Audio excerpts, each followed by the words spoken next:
mga boss, at ngayon ang gagawin natin ay ang ating t-shirt na ipamimigay. Ayan, nakikita nyo naman yung ipamimigay natin sa mga solid followers natin sa Facebook at sa ating YouTube subscriber. Ayan. Ngayon gagawin natin siya, i-heat press natin yan sa binili natin t-shirt. Sa ngayon sample dalawa lang, pero soon dadami yan. Ito sa likod, tapos itong patches sa harap. Ayan. So, ang diskarte pala dyan natin mga boss is i-heat transfer natin, pa-planchain natin yan. Lalagyan natin siya ng sapin dito na manipis para hindi siya masunog yung plastic niya. So, abangan nyo mga boss yung kung paano ko siya gawin tsaka yung finished product niya. Sige. Wala na natin siya, pinormal na natin, kailangan pantay siya. Tapos ito yung plancha na gagamitin natin. So,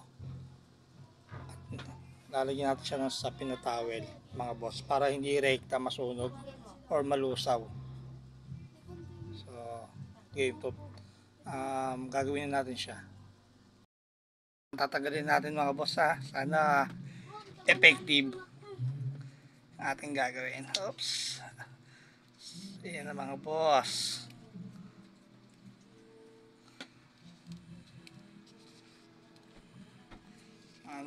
Sana perfect.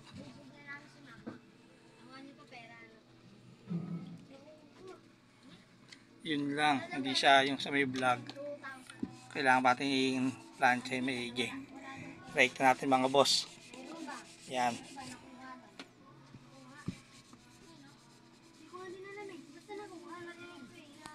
Yan. So, game.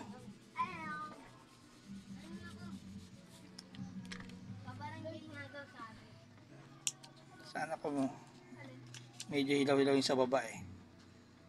Hilaw pa talaga yung sa baba mga boss. So, wait lang, konting plancha pa.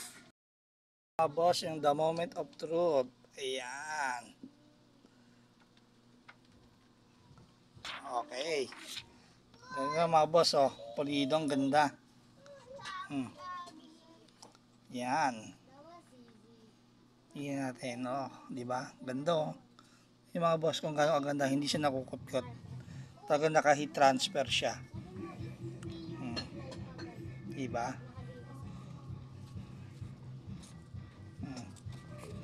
Ganda, oh. Kahit kusot-kusotin mo siya, kahit lukotin mo siya mga boss. Diba? Good. Ganda ng quality.